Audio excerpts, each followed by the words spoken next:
اب میں مختصر وقت کے لیے ننھے مقرر اسامہ محبوب کو دعوت دیتا ہوں کہ وہ مائک پہ تشریف لائیں اور اپنے خیالات کا اظہار فرمائیں۔ اسامہ محبوب بل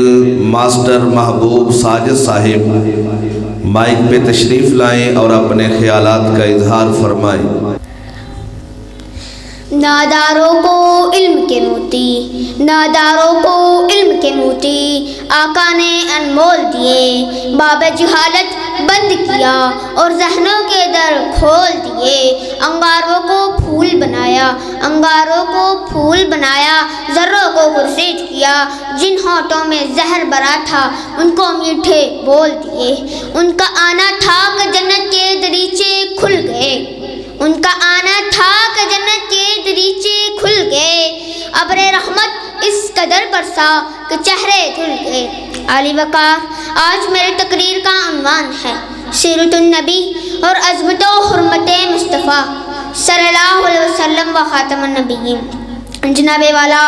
میرے نبی کی آمد تھی کہ سارے جہاں کے اندھیرے ختم ہو گئے، سارے حجر و صنم ٹوٹ گئے، وحشی درندے جو انسانیت کے نام پر دبا تھے سب ختم ہو گئے، جو انسانوں کو سیروں کا نوالا بنتے دیکھ مسرور ہوتے تھے، ہمارے نبی صلی اللہ علیہ وسلم کے آنے کے بعد سب ختم ہو گئے۔ جہالت بھی مٹی، ابو جہل بھی مٹا، زوم بھی مٹا، ابو لہب بھی مٹا، عیاسی بھی مٹی، کیسر و کسریٰ کی سلطنت بھی مٹ گئی۔ اس نبی صلی اللہ علیہ وسلم کے آنے کے بعد مسلمانوں کو مٹی میں وہ سکون ملا جو قوموں کو سنگ مرمر میں بھی نہیں ملتا، مسلمانوں کو جفا کسی اور قربانی میں وہ سکون ملا جو قوموں کو راحت و آرام سے بھی نہیں ملتا، جن کو اونٹ چرانے نہیں آتے تھے وہ 40 لاکھ مربع میل کے حکمران بن گئے۔ علی وقار، ہمارے نبی کی عظمت کی جن کی عظمت و حرمت کو نعرہ تکبیر، اللہ اکبر، حق حدیث، حضرت مولانا حبیب الرحمن ربانی صاحب، حضرت مولانا حبیب الرحمن ربانی صاحب، حضرت مولانا قاری محمد ارشد صاحب۔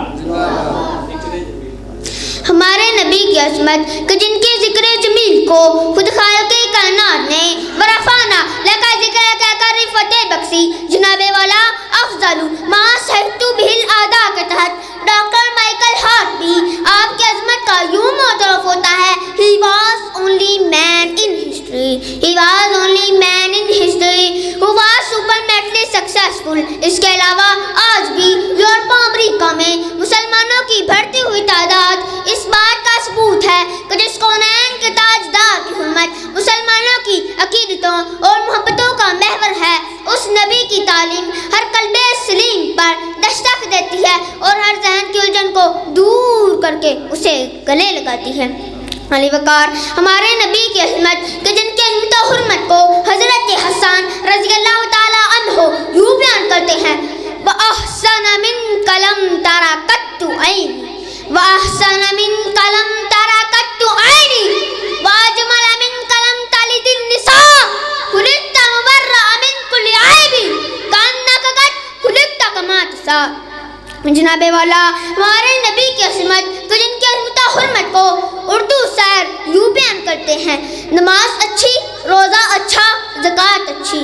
نماز اچھی، روزہ اچھا، زکوٰۃ اچھی، مگر باوجود اس کے مسلمان ہو نہیں سکتا،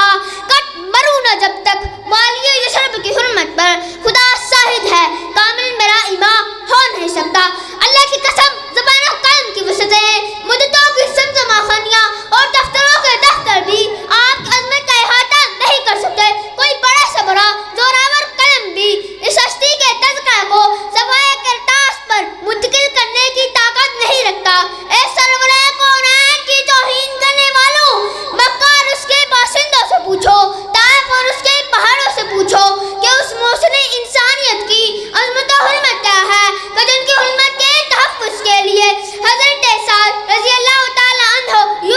یوں کہتے ہیں، اے میری قوم، اگر رسول اللہ صلی اللہ علیہ وسلم کو کوئی تکلیف پہنچے اور تم میں سے ایک چھپکنے والی آنکھ بھی باقی ہو، اور تم میں سے ایک چھپکنے والی آنکھ بھی باقی ہو، تو یاد رکھو اللہ کے ہاں تمہارا کوئی عذر نہ سنا جائے گا۔ جس نبی کی گستاخی کی سزا آج سے 8400 سال قبل اس طرح پہنی ہو، تبت یدا ابی لہب وتب، اور کہیں لعنہم اللہ فی الدنیا والآخرہ کے مستحق کہہ رہے، اور کہیں انا ثانیہ هو الابتر کہہ کر گستاخوں کو ذلیلہ برباد کیا، اور کہیں انما سوقفوا اخذوا وقتلوا تقتیلا کے ربانی عرض سے گستاخ رسول کے لیے غلاف کعبہ بھی سمیت قاتل بن گیا، اور نبی کی حرمت کے دائمی تحفظ کے لیے بارگاہ الہی سے اعلان ہو گیا انا کفیناک المستہزئین، اور واللہ یعصمک من الناس کہہ کر نبی کی ناموس کی گارنٹی عطا کر دی۔ تو ہم مسلمانوں اٹھیں، مٹا رہے اپنی ہستی کو ہم حرمت مصطفیٰ پر، مٹا رہے اپنی ہستی کو ہم حرمت مصطفیٰ پر۔ یہ نکتہ ہے مسلمہ کی حیات جاودانی کا، مبارک ہو زمانے کو، مبارک ہو زمانے کو کہ ختم المرسلین آیا، صاحب رحم بن کر رحمت للعالمین آیا، وما علینا الا البلاغ المبین۔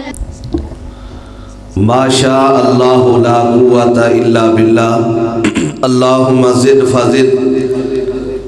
خدا کرے کہ زور بیاں اور زیادہ ہو۔ اللہ پاک اس ننھے مقرر کو عالم باعمل اور ایک نڈر خطیب بنائے، اور ان کے والدین کے لیے اللہ پاک اسامہ محبوب کو صدقہ جاریہ بنائے۔